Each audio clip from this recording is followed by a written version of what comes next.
Great India మా సంకల్పం. PoK ప్రజలు మనవాళ్లే. త్వరలోనే పీఓకే భారత్లో విలీనమవుతుంది. పాకిస్తాన్తో ఘర్షణలో పీఓకే విలీనం ఛాన్స్ మిస్ అయిందని ఫీల్ అవుతున్న 140 కోట్ల మంది భారతీయులకు రాజ్నాథ్ సింగ్ చెప్పిన గుడ్ న్యూస్ ఇది. ఇదే సమయంలో మధ్యప్రదేశ్ వేదికగా మరో ఆసక్తికర ఘటన చోటు చేసుకుంది. ప్రముఖ ఆధ్యాత్మిక గురువు రామభద్రాచార్యను ఆర్మీ చీఫ్ ఉపేంద్ర ద్వివేది కలిశారు. ఈ సందర్భంగా పాక్ ఆక్రమిత కాశ్మీర్ని గురు దక్షిణగా ఇవ్వాలని ద్వివేదిని కోరారు. దీంతో మరోసారి పీఓకే విలీనం అంశం చర్చనీయాంశంగా మారింది. ఇంతకు రక్షణ మంత్రి రాజ్నాథ్ సింగ్ పీఓకే విలీనంపై ఇంత కాన్ఫిడెంట్గా ఎలా ఉన్నారు? గురు దక్షిణగా పీఓకేను విలీనం చేసుకోవాలన్న రామభద్రాచార్య కోరికపై ఆర్మీ చీఫ్ స్పందన ఏంటి? Watch this. త్వరలోనే భారత్లో పీఓకే విలీనమన్న రాజ్నాథ్. గురుదక్షిణగా పీఓకే విలీనాన్ని కోరిన రామభద్రాచార్య. పాక్ ఆక్రమిత కశ్మీర్ విలీనానికి రంగం సిద్ధమవుతోందా? 9 ఉగ్ర శిబిరాల్ని ధ్వంసం చేసేశాం. 12 వైమానిక స్థావరాలను తునాతునకలు చేసి పారేశాం. మరోసారి భారత్ వైపు కన్నెత్తి చూడకుండా దెబ్బ కొట్టాం. జస్ట్ 4 రోజుల్లోనే పాకిస్తాన్ కాళ్ల దగ్గరకు తెచ్చుకున్నాం. కానీ 140 కోట్ల మంది భారతీయుల్లో ఎక్కడో ఓ చిన్న అసంతృప్తి. ఆ అసంతృప్తికి కారణం పాక్ ఆక్రమిత కశ్మీర్ను విలీనం చేసుకోకపోవడమే.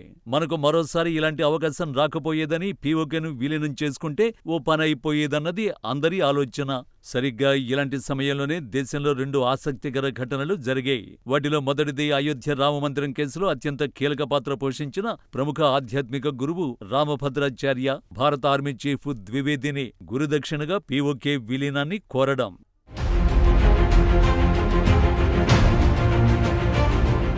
ఆపరేషన్ సింధు సూపర్ సక్సెస్ తర్వాత ఇండియన్ ఆర్మీ చీఫ్ ఆధ్యాత్మిక గురువు రామభద్రాచార్యను కలిశారు. మధ్యప్రదేశ్లోని చిత్రకూట్లో ఉన్న జగద్గురు రామభద్రాచార్య ఆశ్రమాన్ని సందర్శించి ఆశీర్వాదం తీసుకున్నారు. జగద్గురు రామభద్రాచార్య ప్రముఖ ఆధ్యాత్మిక గురువు, సంస్కృత పండితుడు, తత్వవేత్త. ఆయన అనేక గ్రంథాలు రచించారు. చిన్నతనంలోనే దృష్టిని కోల్పోయిన విజ్ఞానపరంగా అద్భుత ప్రతిభావంతులు. దివ్య జ్ఞానంతో శాస్త్రాలు, తత్వాలు, వేదాలు, ఉపనిషత్తులు, రామాయణంపై విస్తృతంగా రచనలు చేశారు. ఆయన స్థాపించిన తులసీపీఠం ఆశ్రమం విద్య, సంస్కృతి, సేవా కార్యకలాపాలకు కేంద్రంగా ఉంది. దివ్యాంగుల కోసం ప్రత్యేకంగా విద్యా సేవల్ని అందించే సంస్థలు ఆయన ఆధ్వర్యంలో నడుస్తున్నాయి. ఆయన సేవలకు భారత ప్రభుత్వం పద్మవిభూషణ్ పురస్కారంతో 2015లో సత్కరించింది. అయోధ్య రామమందిరం వివాదం పరిష్కారంలో చాలా కీలక పాత్ర పోషించారు. ఈ క్రమంలోనే తన ఆశ్రమాన్ని సందర్శించిన ఇండియన్ ఆర్మీ చీఫ్ ఉపేంద్ర ద్వివేదిని తనదైన కోరిక కోరారు. గురుదక్షిణ కింద పాకిస్తాన్ ఆక్రమిత కశ్మీర్ను స్వాధీనం చేసుకోవాలని కోరారు. ద్వివేది ఆశ్రమ సందర్శన సమయంలో రామభద్రాచార్య మాట్లాడుతూ లంకలో ఉన్న రావణుని నివాసానికి వెళ్లే ముందు హనుమంతుడికి ఇచ్చిన రామనామ దీక్షనే తాము స్వీకరించామని తెలిపారు. నాడు అయోధ్య వివాదంలో కీలకంగా వ్యవహరించిన రామభద్రాచార్య ఇప్పుడు పీఓకే విలీనాన్ని కోరడం విశేషం. ఇక రెండో సంఘటన పీఓకే విలీనంపై రాజ్నాథ్ సింగ్ చేసిన కీలక వ్యాఖ్యలే. पाक ऑक्युपाइड कश्मीर के लोग हमारे अपने हैं, आप मानते हैं ना?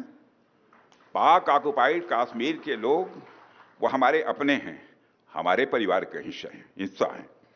हम प्रधानमंत्री के श्री नरेंद्र मोदी जी के एक भारत श्रेष्ठ भारत के संकल्प के लिए पूरी तरह से प्रतिबद्ध हैं और हमें यह पूर्ण विश्वास है कि हमारे वो भाई जो आज हमसे भौगोलिक और राजनीतिक रूप से अलग हैं, वो भी अपने स्वाभिमान, आत्मा की आवाज़ और स्वेच्छा से भारत की मुख्य धारा में कभी न कभी जरूर वापस लौटेंगे.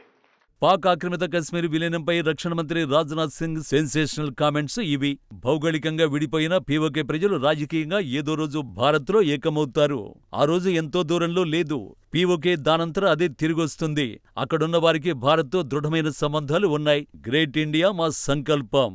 అక్కడ కొందరు మాత్రమే తప్పుదారి పట్టారు. మనం ఏమైనా చేయగలిగే వాళ్ళం.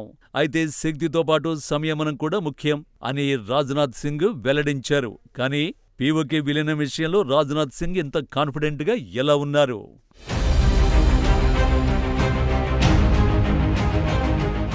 నిజానికి పాకిస్తాన్తో ఉద్రిక్తతలో పరిస్థితి కొంత కుదుటపడినా అధికారిక వర్గాలు ఆపరేషన్ సింధూర్ ఇంకా కొనసాగుతోందని చెబుతున్నాయి.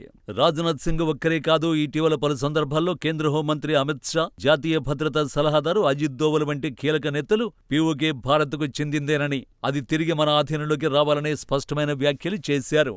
పైగా పీఓకే ప్రజలు సైతం తమను భారత్లో కలిపేయాలని ఆందోళనలు, నిరసనలు కొన్ని రోజులుగా సాగిస్తున్నారు.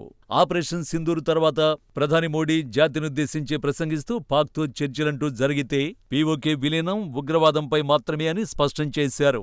సరిగ్గా ఇలాంటి సమయంలోనే పీఓకే విలీనం ఎంతో దూరంలో లేదని రాజ్నాథ్ సింగ్ చెప్పడం, ఆధ్యాత్మిక గురువు తనకు గురుదక్షిణగా పీఓకేను కోరడం ప్రాధాన్యతను సంతరించుకుంది.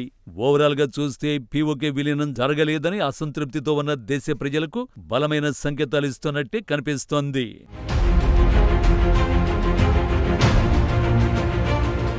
మరోవైపు త్వరలోనే పీఓకే విలీనం తథ్యమన్న రాజ్నాథ్ సింగ్ ప్రకటనలో ఇంకాస్త డెప్త్కు వెళితే ఇందులో దౌత్య వ్యూహం కూడా కనిపిస్తోంది. సైనిక చర్య ద్వారా పీఓకే విలీనం చివరి ఆప్షన్ మాత్రమే. ఎందుకంటే మిలిటరీ యాక్షన్ ద్వారా పీఓకేను విలీనం చేసుకోవాలని చూస్తే ఉగ్రదేశంతో పూర్తిస్థాయి యుద్ధం చేయాల్సి వస్తుంది. అదే దౌత్య మార్గం ద్వారా ముందడుగేస్తే పాకిస్తానే పీఓకేను భారత్కు అప్పగించే అవకాశం ఉంటుంది.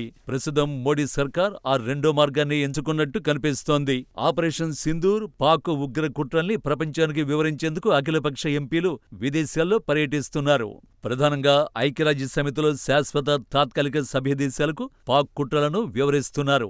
అదొక్కటే కాదు, ఐఎంఎఫ్ సహా అంతర్జాతీయ సంస్థల నుంచి పాకిస్తాన్కు ఎలాంటి ఆర్థిక సాయం అందకుండా జాగ్రత్త పడుతున్నారు. ఇలా పాకిస్తాన్ రౌండప్ చేసి పాక్ ఆక్రమిత కశ్మీర్ విలీనానికి ఉగ్రదేశాన్ని సంసిద్ధం చేస్తున్నారు అనుకోవచ్చు. ఏది ఏమైనా పీఓకే విలీనంపై రాజ్నాథ్ ప్రకటన 140 కోట్ల మంది భారతీయుల్లో జోష్ నింపడం ఖాయం.